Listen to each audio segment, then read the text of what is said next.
আসসালামু আলাইকুম।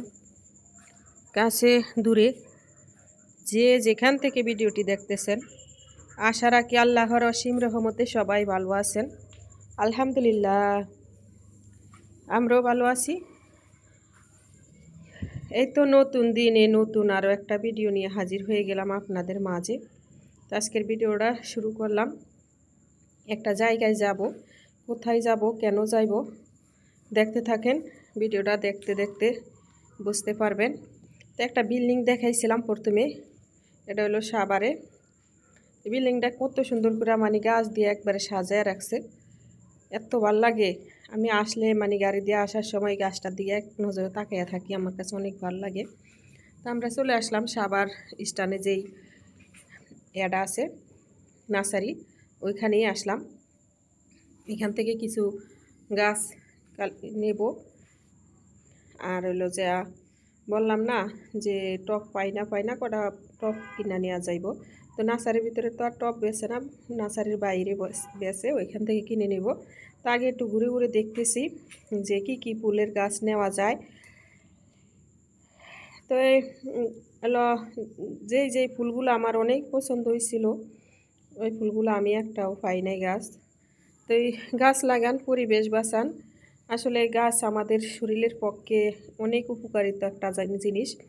এজন্য হলো আমি চেষ্টা করি যে গাছের দেখেন মাশাল্লাহ কত সুন্দর ফুলগুলো আমি হাত দিয়ে ধরতেছি। এই ফুলগুলো আমার কাছে এত ভালো লাগছিল, আমি কোনো ভাষায় প্রকাশ করা পারবো না। আমার কাছে 3টা ফুল প্রচণ্ড ভালো লাগছিল, কিন্তু 3টার ভিতরে যদি বিশেষ করেন আমি একটাও পাই নাই। হ্যাঁ, 3টা ফুলের ভিতরে আমি একটা ফুলও পাই না, আমি এরকম অবস্থা। তো আজকে আবার, এটা কালকের ভিডিও, আজকে আবার একটা নতুন নার্সারিতে গিয়েছিলাম। তো ওনাদেরকে ছবি দেখাইছিলাম, ওনারা বলছে যে আইনা দিব, কিছুদিনের ভিতরেই দিব আমার এই গাছগুলা। তো যদি আনে তো আপনাদের সাথে শেয়ার করব। তো আরও 2-3টা ফুলের গাছ ছিল, ওগুলা ভিডিওটা বড় হইব দেখে কাইটা সিরা একটু সুন্দরভাবে করলাম। আর হলো এটা হলো মানে আমি সাভারের ভিতর দিয়া যাইতেছি অটো রিক্সা দিয়া। আসলে গাড়ি দিয়া গেলে গাছগুলা নিতে সুবিধা হবে না, এই জন্য ভিতর দিয়া যাইতেছি। আর ভিতরের পরিবেশটা দেখেন কত সুন্দর, গাছে মানে সবুজে সবুজে চারপাশ ঘেরা, এত ভাল লাগতেছে। তো আমি একটু ভিডিও করে আপনাদের সাথে শেয়ার করতেছি যে আসলে সাভার এলাকাটা অনেক ভালো, অনেক অনেক সুন্দর, অনেক সুন্দর গ্রাম পরিবেশ। আসলে এখানে এইসব রাস্তা দিয়ে যদি আপনি হাঁটেন, মন মানসিকতা অনেক ভালো হয়ে যায়। সুন্দর মানে ঠান্ডা ঠান্ডা বাতাস, তার ভিতরে চতুর সাইডে সবুজ আর সবুজ। তো আমি ভিডিওটা করলাম একটু আপনাদের জন্যই। তো এলা আমি, আমার মেয়ে আর আমার মেজো ছেলে, আমরা 3জনে গেছিলাম। তো আমার মতো আমার মেজো ছেলে গাছের পাগল, আমার বড় ছেলেও কিন্তু, আমি দেখেন আমি ব্যালকনিতে যে গাছগুলা সাজাইতে চাই, আমার বড় ছেলের ব্যালকনিটা একবারে ছোট। তো ওই কী করে, ওইখান থেকে নিয়ে ওইখানে রাখার চেষ্টা করে ওর রুমের ভিতরে, কিন্তু ওর রুমের ভিতরে জ্বালানা সিস্টেম ব্যালকনি দিছে, ওখানে রাখার বেশি জায়গা নাই। তারপরও কইছি বাবা তোমারটাও আমি আম্মু সাজিয়ে দিব আস্তে আস্তে, কারণ অনেকগুলা ফুলের বিচন নিয়ে আসছি, তারপরে ছোট্ট ছোট্ট চারা নিয়ে আসলাম। তো এগুলা সুন্দর হোক, সুন্দর হইলে তোমার ব্যালকনিটাও সাজিয়ে দিব, আমার বড় ছেলেরে বলছিলাম। তাই তো গাছগুলা নিয়ে তারপরে বাসায় চলে আসলাম। বাসায় এসে শেয়ার করতেছি আসলে কি কি গাছ আনছি। এটা তেজপাতা, বললাম যে ফুল গাছগুলো আমি যেটি পছন্দ হয়েছে আমি একটাও পাই নাই। তো একটা লেবু গাছ, একটা হলো যে তেজপাতা গাছ, আর এই গাছটাই যে দেখেন বাইঙ্গা নষ্ট হইব দেখে রিক্সা দিয়ে আসলাম, এই বাইঙ্গেই গেল গাছটা। এই গাছটা হলো একটা হলুদ ফুল, আমি ধরছিলাম হাত দিয়া। এই ফুলটার নাম আমি জানি না, এটাও একটা ফুল গাছ। তো এই ফুল, আমি গাছ সম্বন্ধে বেশি কিছু জানি না নাম ফুলের। তো এই 2-3টা ফুল গাছ, আর এটা লাস্টে ধরলাম এটা চেরি ফল কয় যে ওই ফল গাছ। আর একটা আম গাছ নিয়ে আসলাম, 12 মাসি আম গাছ। তো এই যে আমার ছেলের জন্য একটা টিফিন বক্স নিয়ে আসলাম, আর কতগুলা টপ নিয়ে আসলাম। তো এই টপগুলা হলো এই যে দেখেন।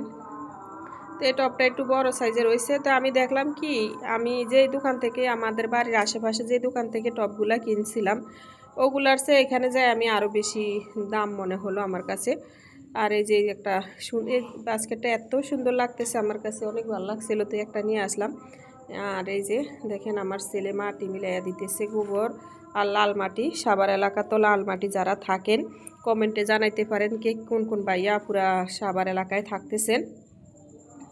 তো সাভারের মাটিগুলো হলো একবারে লাল। তো এই লাল মাটির ভিতরে অনেক সুন্দর গাছগাছরা হয়, ভালো হয় অনেক গাছগাছরা। আমার তো মনে করেন মাটি চেঞ্জ করতে পারতেছি না, সার দিয়া পারি না, এই জন্য আমার গাছগুলো বেশি সুন্দর হয় না প্রথম যখন করছিলাম। আসলে আমি ভয়েস দিতেছি, এশারের আজান হইতেছিল, তো হয়তো আজানের শব্দটা আইতে পারে।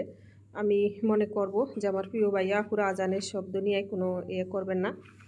আজানের শব্দে আল্লাহ রাসূল নবীজির যখন আজান দিত তখন তার এতটা মনোযোগিত থাকতো আজানের প্রতি, তার স্ত্রীদের মানে স্ত্রীদেরও চিনতে পারতো না, যারা তার স্ত্রী ওনাদেরকেও চিনতে পারতো না, আজানেরটা এত সুন্দর মন দিয়া শুনতো। তো আমার আসলে কথা উচ্চারণ ভালোভাবে হয় না, কি বলবো, কিছু মনে করেন না কেউ। আর এই যে আসলে আমার জিলফা বার, এই জন্য কথাগুলো বলতে একটু সমস্যা হয়ে যায়, ছোটোবেলা থেকেই যে কোনো কঠিন উচ্চারণ করতে একটু সমস্যাই হয়।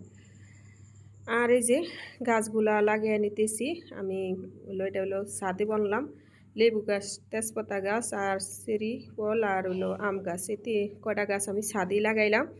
আর ফুল গাছগুলা সব ঘরে।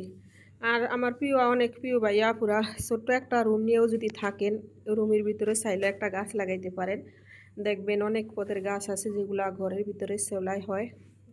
যে কোনো গাছই আপনি একটা দুইটা রাখতে পারেন রুমের ভিতরে। গাছের উপকারিতা অনেকেই জানেন, সবাই জানেন, অনেক না সবাই জানেন। তো আমি হইলো যে এটা একটা টমেটো গাছ, এই গাছটা আমি টমেটো গাছ কয়েকবার লাগাইয়া দেখছিলাম বিছন যে টমেটো ধরে কিনা, আসলে সত্যি ধরলো না।